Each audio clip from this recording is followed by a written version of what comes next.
This dog lay down on a child's coffin and ignored everyone. Everyone thought it was out of grief, but they didn't know the shocking truth. What the dog named Luna did brought even the tough bikers to tears. "Don't abandon Luna," were the dying girl's last words. No one understood why she said it until 9 bikers showed up at the funeral and revealed a truth that broke everyone's heart. The cold November wind swept through the cemetery, lifting the air of fallen leaves and making rowan trees quietly ring red clusters. The gray sky hung so low that it seemed that if you stretched out your hand, you could touch the damp clouds. People stood in small groups.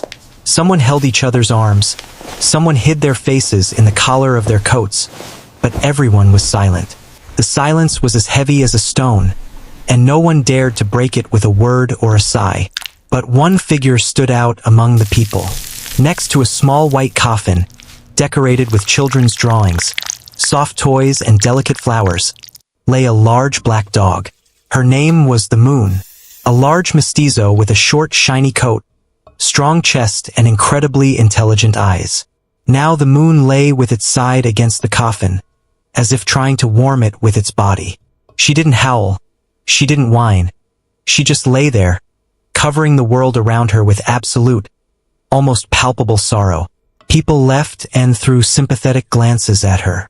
Someone even tried to call the dog, but the Moon did not react to anything. It's as if she stopped hearing and seeing everything except the small coffin in which lay the girl who had become the whole world for her. The girl's mother, a fragile woman with reddened eyes, stood a little longer, tightly gripping her husband's hand. Both were exhausted to the limit. Sleepless nights in the hospital, the fight for her daughter's life, hopes that faded day after day, and now silence. Void. The woman looked at the Moon, but did not approach. She understood that the dog said goodbye in its own way, and for some reason it seemed to her that this was the most important thing now. "He has been lying like this since morning," one of the neighbors whispered. "She did not leave the coffin for a single step. And yesterday I sat under the morgue all night," the man added, adjusting his scarf. "No one could kick me out, it was just quiet." His voice faltered, and he quickly turned away. When the last people began to disperse, the cemetery gradually fell into almost complete silence. Only the wind rustled in the branches. But suddenly the silence was broken by the sound of the engine. A dull, powerful roar that did not fit in with the gloomy silence of the churchyard. People turned around. A group of 9 motorcyclists drove up to the gate. On powerful bikes in black leather jackets, with shiny helmets, armpits, and heavy gloves. Someone muttered quietly that they had forgotten here. But the bikers stopped their motors, respectfully took off their helmets, and, without making too much noise, moved to the grave. At the head was a large man with a thick beard. His name was Ray. Broad shoulders, confident step, but respect in the eyes, mixed with something personal. Ray saw the Moon and stopped. "Is she a girl?" he asked quietly, looking at his parents. The girl's father just nodded, unable to speak. Ray stepped closer and knelt down next to the Moon. The dog slowly turned his head, looked at him with eyes dull with grief, and buried himself in the coffin again. We have to say something." The biker began cautiously, glancing at his parents. "We are not relatives, strangers. But this girl once saved our lives." The girl's mother raised her head.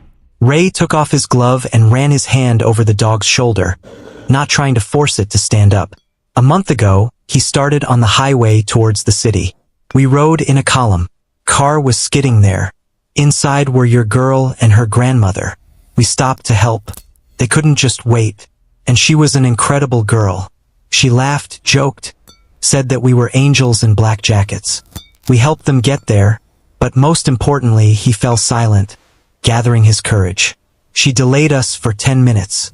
And if it were not for, we'd get into that big accident at the 21st kilometer. Girl, your little Vika saved us." The mother covered her mouth with her hand. Father lowered his head. "We have come to honor her memory," Ray said quietly. "She has left a mark on our lives, and we must tell you the truth. Everything that—" "No." The Moon raised its head and quietly clattered, as if confirming his words. Ray looked at his parents, then at the coffin.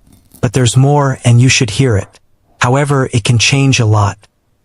Silence reigned among the bikers, tense, almost electric. Ray made a sign, and a thin guy with disheveled hair and a scar on his cheek stepped forward. His name was Skeeter. He looked, roughly, but in his hands he held something so carefully, as if it could crumble from improper breathing. He slowly opened his palm. In it was a small pink heart charm. Childish, a little peeling but still shiny. A miniature glitter gleamed inside, and on the back of it was an inscription drawn in an uncertain but diligent childish handwriting. "The moon, my hero." The girl's mother almost fell. Her legs buckled, and her father grabbed her by the shoulder. It was she who exhaled. It was hers who lost him in the spring. "We know," the Skeeter said quietly, "but found him 3 days ago on the highway, at the cliff." The guy's words seemed to hit his parents. Why didn't your father believe his ears? How could he be there? It was as heavy as if he had a stone on his chest.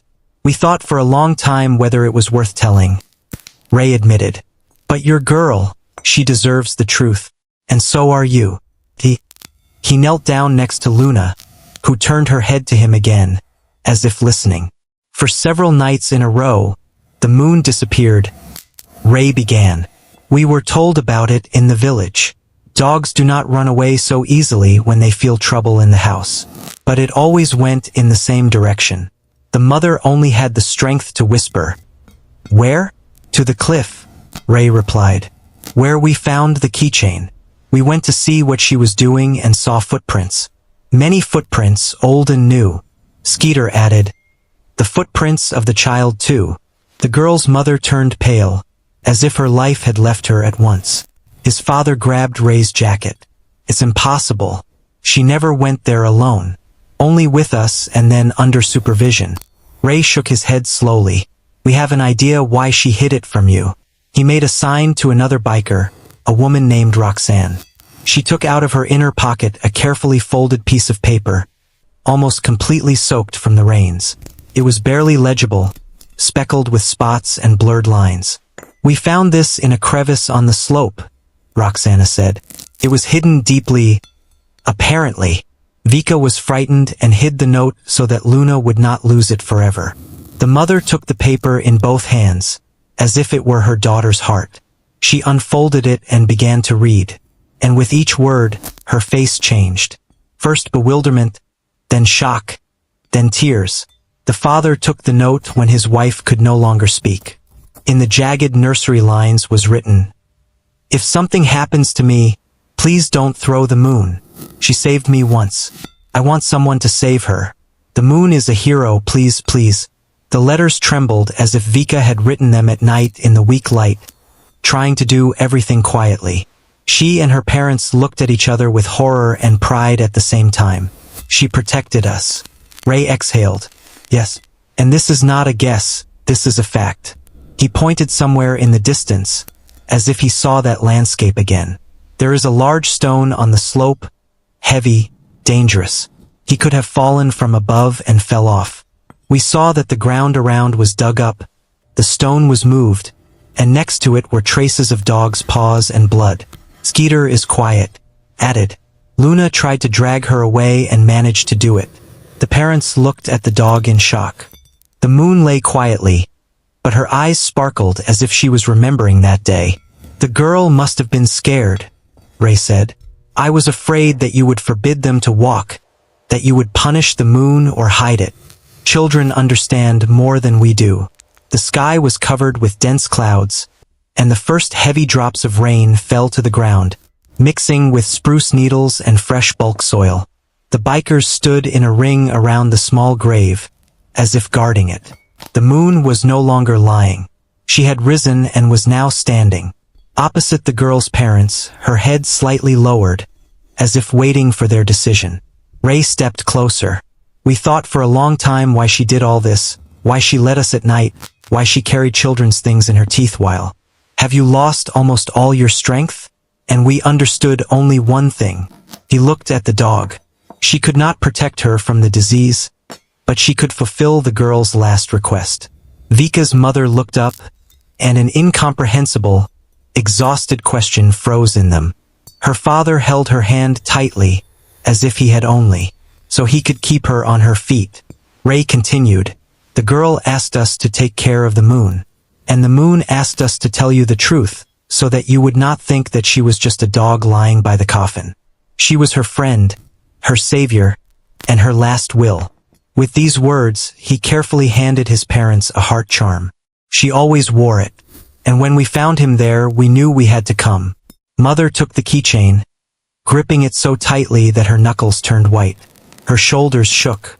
She approached the moon. The dog did not move, only looked up at her quietly, as if he was afraid to do something wrong. There was so much love and pain in her eyes that her heart clenched on its own. Mother knelt right into the wet ground, ignoring the dirt. She slowly placed her hands on Luna's head. "Forgive us," she whispered, sobbing. "I'm sorry, we didn't realize, we didn't notice that you were with her until the very end." Luna closed her eyes and quietly poked her forehead into the woman's chest. Father also came over, bent down and ran his hand through the dog's fur. "You saved our girl once." His voice broke, "and you brought her last request to us." The dog howled softly, briefly, long, and the sound was not weeping, but rather an oath. Ray took a step forward. "We wanted to offer, if you don't mind, to take the moon. We would accept it as our own. The girl trusted us, and we will be faithful to her." His mother slowly raised her head. Her eyes were red with tears, but there was a faint but alive light in them. "No," she said, "our daughter entrusted it to us, and we will not repeat the mistake. It stays with us. She is now part of our family forever." The bikers nodded silently. They were not offended. They understood. The moon came closer to her parents, as if accepting the girl's decision, voiced by people.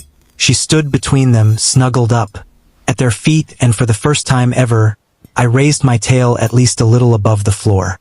The wind whispered over the grave, as if it approved of what had happened. And Ray said quietly, "Then we are fulfilling her last wish. Now you are not alone, and the moon is not alone." They stood like this for a long time, until the rain washed away the last traces of tears. Only the dog still did not leave the little one. Grave, but now not out of despair, but because she knew that her girl wanted her to live, and she would live.